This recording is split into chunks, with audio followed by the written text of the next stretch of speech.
Bismillahirrahmanirrahim. Assalamualaikum warahmatullahi wabarakatuh.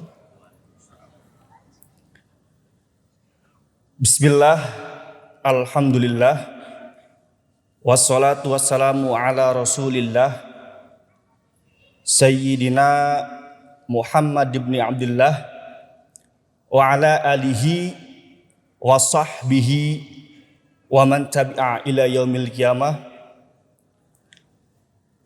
Allahumma fasalli wa sallim wa barik wa karim ala Sayyidina Muhammadin al-fatih lima ughliq wal khatimi lima sabaq nasiril haqqi bil haqqi wal hadi ila siratikal mustaqim wa ala alihi wa sahbihi haqqa qadrihi wa miqdarihil azim. Wa ba'd.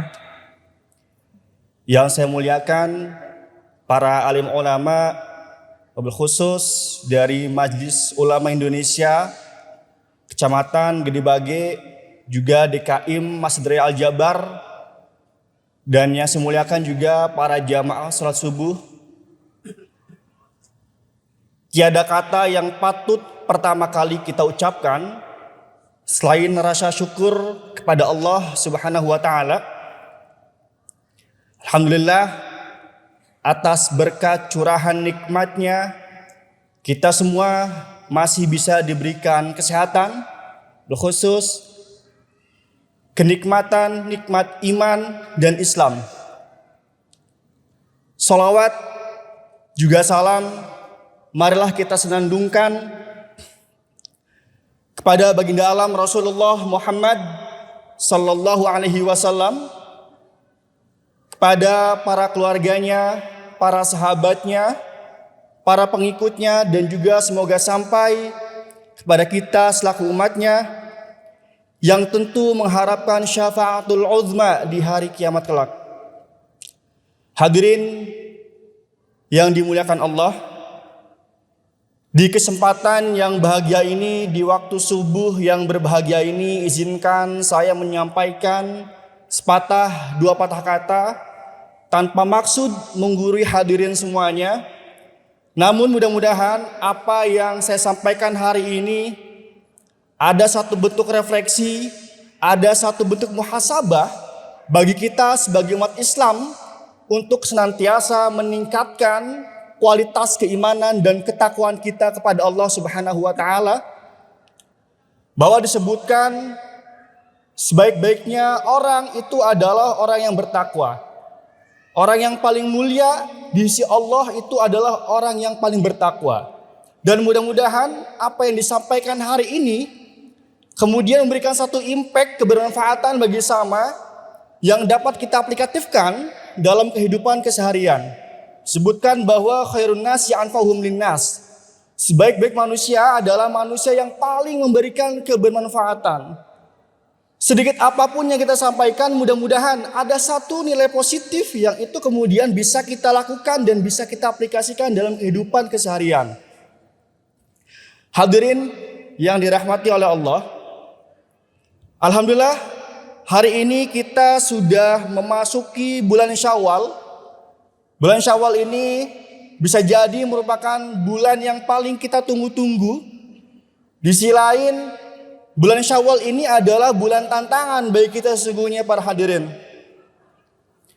Bagaimana tidak, satu bulan penuh kita berpuasa.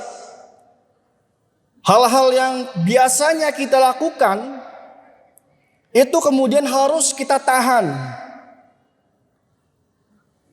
Biasanya kita makan bisa pagi, siang, tapi dengan adanya momentum Ramadan kita dilatih untuk bisa menahan hawa nafsu kita, menahan emosi-emosi, amarah-amarah yang itu kemudian bisa membatalkan, mengurangi kehikmatan daripada ibadah puasa kita.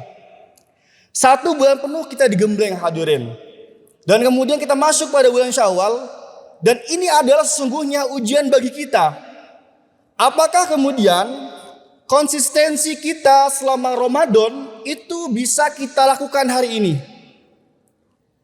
keistiqomahan kita dalam beribadah di bulan suci Ramadan, apakah itu bisa kita lakukan hari ini? Itu yang menjadi tantangan bagi kita sesungguhnya para hadirin. Makanya disebutkan kenapa bulan Syawal. Syawal secara harfiah itu memiliki makna peningkatan. Peningkatan di sini adalah peningkatan dalam konteks peribadatan kita sebagai manusia, kita sebagai Abdullah, kita sebagai Khalifatullah. Itu yang menjadi PR kita bersama. Apakah kemudian ritualitas kita selama Ramadan seperti tadarus Al-Quran itu bisa kita lakukan dan kita istiqomahkan di bulan-bulan selain Ramadan. Artinya di 11 bulan lainnya selain daripada bulan Ramadan, itu yang menjadi tantangan bagi kita sesungguhnya. Apakah kita kemudian bisa istiqomah? Ini yang menjadi PR, ini yang menjadi tantangan. Dikatakan bahwa al-istiqomah khairun min alfi karomah. Istiqomah itu lebih baik daripada 1000 karomah. Ini yang harus kita sama-sama headline para hadirin semuanya. Dan kemudian setelah kita digembleng 1 bulan penuh, kita hari ini masuk bulan Syawal, tentu kita juga sangat mengharapkan bagaimana kesucian diri kita, kesehatan diri kita itu masih terus terjaga. Tentu kita sangat berharap kita bisa sehat secara IQ, EQ, dan juga SQ, intellectual quotient, emotional quotient, dan spiritual quotient. Itu yang harus sama-sama kita pikirkan hadirin. Bagaimana pola pikir kita selalu kemudian berusaha untuk tetap berhusnuzon, emosi kita, amarah kita, perasaan-perasaan kita, hubungan kita sebagai sama hamba, itu yang harus kita jaga semuanya hadirin. Nah makanya kemudian dalam hal ini akan berkaitan dengan sesuatu yang disebut dengan hati para hadirin.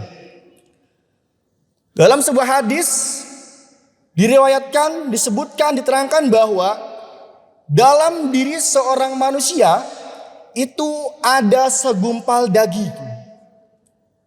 Bila mana segumpal daging itu baik, maka baik seluruh jasadnya. Dan bila mana segumpal daging itu buruk, maka buruk semua. Dan itu adalah hati. Tentu hadirin, kita berharap hati kita selalu bersih, hati kita selalu terjaga dari hal-hal yang kemudian bisa menjauhkan kita dari Allah Subhanahu wa taala. Hadirin yang dirahmati oleh Allah, bicara dalam konteks hati, Ibnu Qayyim Al-Jauzi kemudian menggambarkan bagaimana kondisi hati, menggambarkan karakter hati yang ada, yang dimiliki oleh manusia. Pertama, ada yang disebut dengan qalbun mayyit.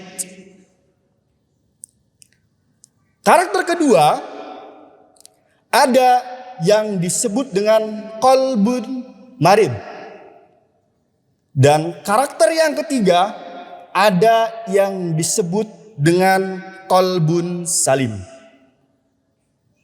Lalu dari ketiga karakter itu mana yang terbaik? Mana yang paling kita inginkan? Mana yang paling kita dambakan? Qalbun mayyit, hati yang mati. Hati yang mati adalah hati yang sudah jauh daripada kebaikan-kebaikan. Hatinya dipenuhi oleh hawa nafsu syaitan. Sehingga tidak ada kenikmatan kita untuk beribadah.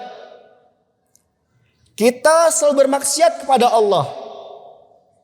Itu adalah karakter hati yang mati. Yang kedua hadirin, ada juga yang disebut dengan qalbun marid, hati yang sakit. Hati yang sakit ini adalah karakter hati yang dimiliki oleh orang yang beriman, namun terkadang dia masih tergoda, fluktuatif, Yazidu wa yankus. Dia masih sulit untuk kemudian lepas dari hal-hal yang dilarang, hal-hal yang tidak diindahkan oleh agama. Itu adalah hati yang sakit. Dia punya rasa iri, dengki. Nah, ini hal-hal yang tentu paling tidak kita inginkan, hadirin.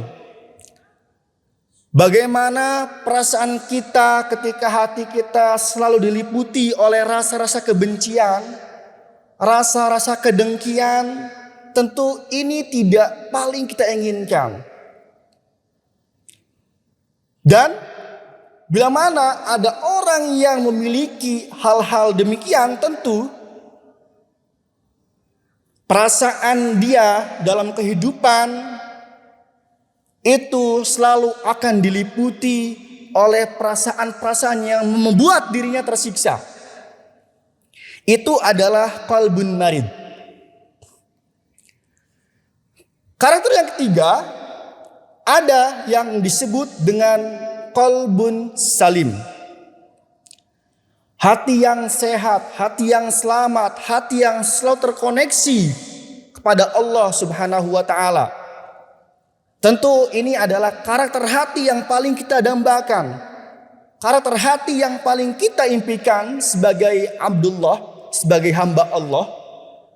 Tentu dimanapun kita berada, apapun aktivitas kita, kita berharap tidak akan pernah lepas keterikatan hati kita kepada Tuhan kita.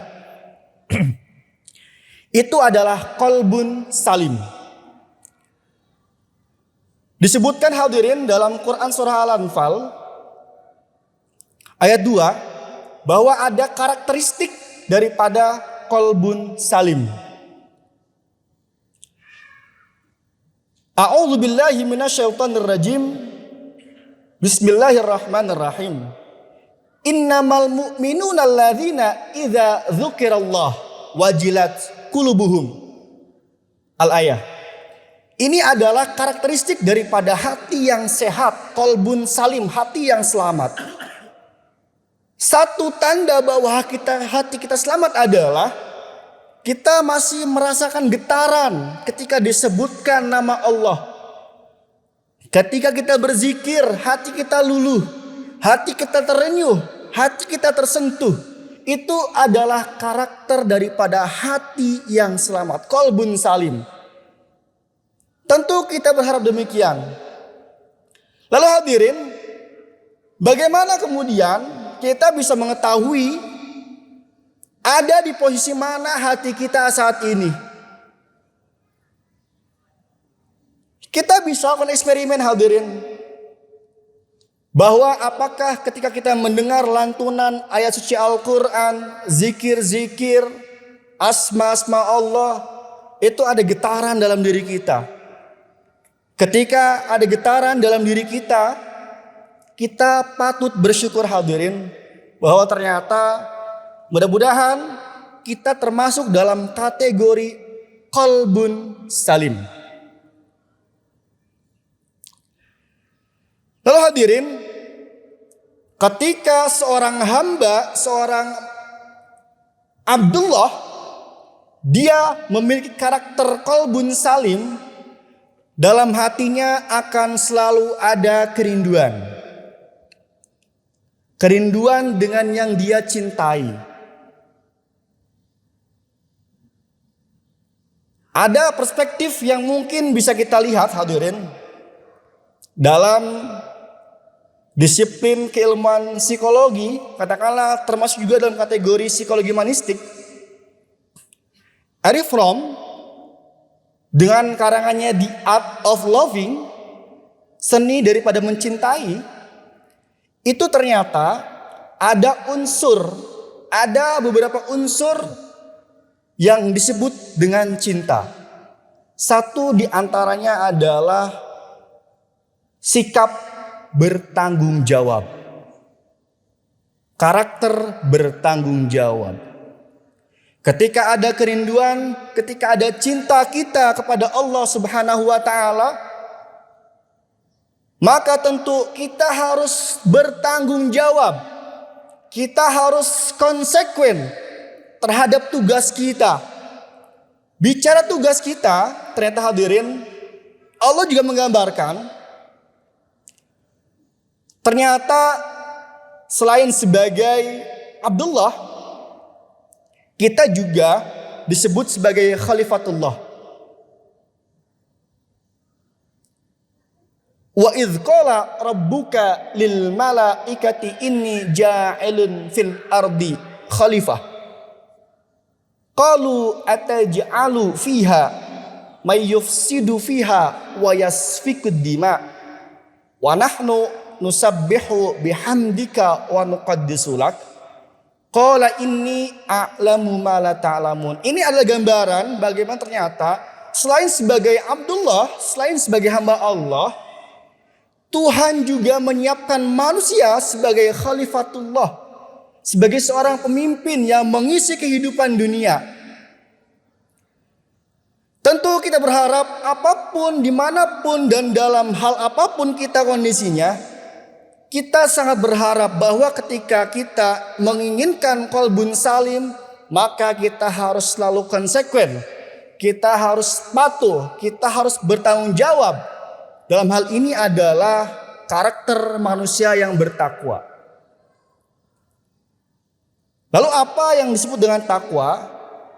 Kita juga kemudian bisa memahami bahwa yang disebut dengan takwa itu adalah imtithalul awamirillah wajtinabu anin nawahi.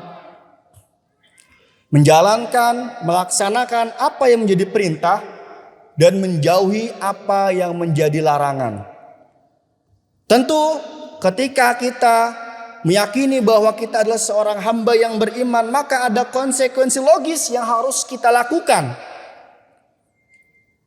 yang harus kita aplikasikan dalam kehidupan keseharian.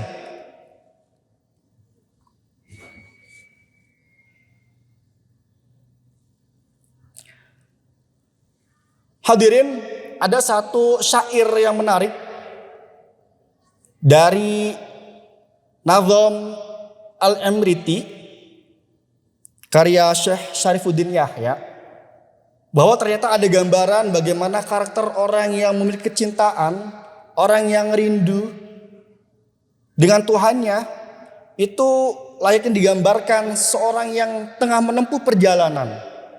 Kasirtu mim Misra ilal Iraki wajitu lil mahbubi bistiaki.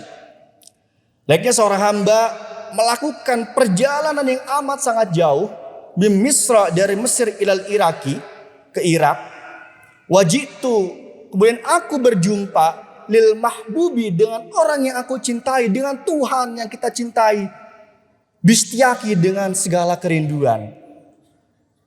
Tentu ini adalah satu gambaran yang paling kita inginkan. Apakah kemudian dalam kehidupan kita keseharian, kita bisa selalu istiqomah, kita bisa selalu konsekuen, atau justru kita selangkah demi langkah itu menjauh? Nah, ini yang tentu ingin kita hindari hadirin, dan kita berharap itu semuanya tidak terjadi dalam diri kita hadirin. Artinya, ketika seorang itu dipenuhi dengan kerinduan, kecintaan, maka dia akan selalu beramal soleh. Dia akan selalu berbuat baik. Dia tidak akan menyekutukan Allah dalam bentuk peribadatan. Sehingga ketika dua hal itu kita lakukan, ternyata hadirin, Al-Quran juga menggambarkan bahwa ketika kita ingin berjumpa dengan Tuhan, maka kita harus beramal soleh. Dan juga tidak menyekutukan dalam peribadatan apapun. Famay yarju liqa'a rabbih falya'mal amalan shalihan wala yusyrik bi'ibadati rabbih ahada. Famay yarju, barang siapa yang berharap liqa'a rabbih, perjumpaan dengan Tuhan, falya'mal amalan shalihan, maka berbuat baiklah, beramal solehlah. Wala yusyrik bi'ibadati rabbih ahada. Dan janganlah sesekali kita menyekutukan Allah, menduakan Allah. Begitu hadirin. Dan ternyata hadirin, karakter Qalbun Salim ini juga ada satu gambaran bagaimana ketika orang memiliki karakter Qalbun Salim, ada satu pemahaman, manfaat yang barangkali itu bisa kita rasakan. Baik tugas kita sebagai seorang pelajar, tugas kita sebagai seorang pekerja, apapun itu, kita akan kuat untuk menghafal hadirin. Kita akan diberikan kekuatan, ingatan, daya ingat yang sangat kuat. Karena hati Qalbun Salim itu tidak mungkin ada sedikit pun hal-hal yang menciderai. Ada sedikit pun hal-hal yang justru menjauhkan diri kita kepada itu tidak mungkin. Itu adalah karakter Qalbun Salim. Tentu hati kita bersih, jauh daripada kemaksiatan hadirin. Dan ternyata gambaran tadi itu juga kemudian kita bisa lihat bagaimana seorang Syekh Az-Zarnuji dalam karangannya kitab Ta'limul Muta'alim ini ada satu gambaran bahwa ternyata ada satu distingsi, ada satu hal yang barangkali menjadi dambaan dan mungkin juga itu harapan bagi kita untuk senantiasa memiliki daya ingat yang kuat. Ada dialog antara seorang guru dan muridnya. Seorang murid itu dia berkeluh kesah hadirin kepada gurunya. Lalu apa yang menjadi keluh kesah itu? Ternyata seorang murid itu dia amat sangat sulit untuk bisa mengingat. Dia amat sangat sulit untuk bisa menghafal. Lalu apa kemudian yang disampaikan oleh seorang guru tersebut? Digambarkan bahwa lebih kurang semacam ini redaksinya. Sa'alani anil su'a hifdhi faqad arsadani ila tarkil ma'asi. Fa innal hifdha fadlun min ilahi wa fadlullahi la yu'ta li'asi. Aku bertanya soal bagaimana, kenapa kok rasa-rasanya ketika mengingat, ketika ingin menghafal itu amat sangat sulit. Faqad arsyadani ila tarkil ma'asi, kemudian disampaikan, ditunjukkan bahwa ternyata engkau harus tinggalkan maksiat.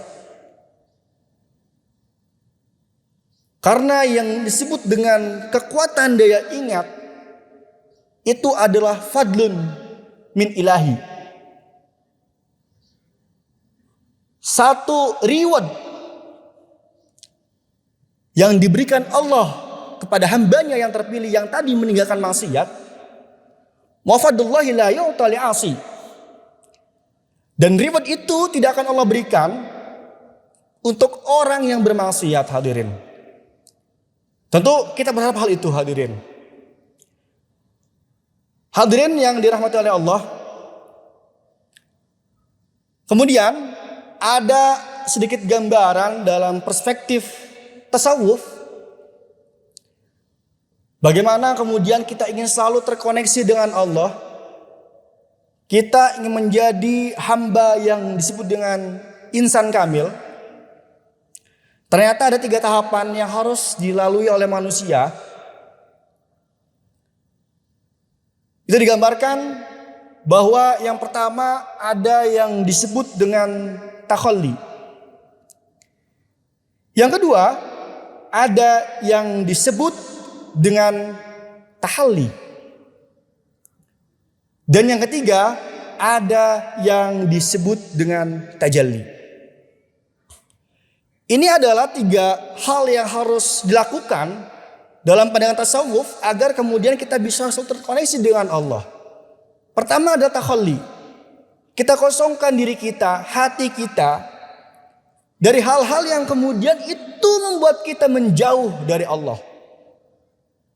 Kita tinggalkan segala bentuk kemaksiatan, itu kita tinggalkan. Ini adalah fase takhalli. Lalu kemudian setelah takhalli itu kita lakukan, maka ada fase yang disebut dengan tahalli. Barulah di situ kita mengisi kegiatan kita, hati kita dengan hal-hal kebaikan, dengan sifat-sifat yang baik, dengan amal-amal soleh.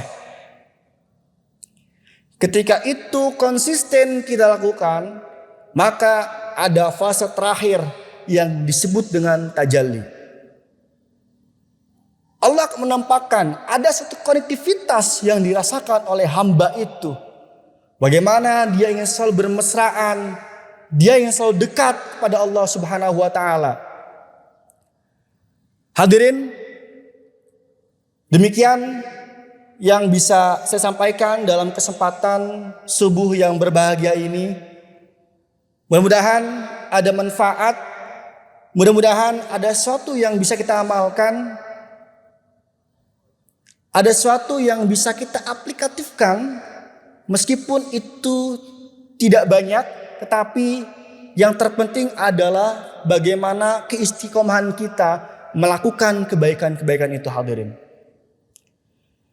Demikian hadirin, mohon maaf atas segala kekurangan. Bila mana ada hal-hal yang kurang berkenan, mohon dimaafkan. Akhirul kalam, billahi taufiq wal hidayah. Wassalamualaikum warahmatullahi wabarakatuh.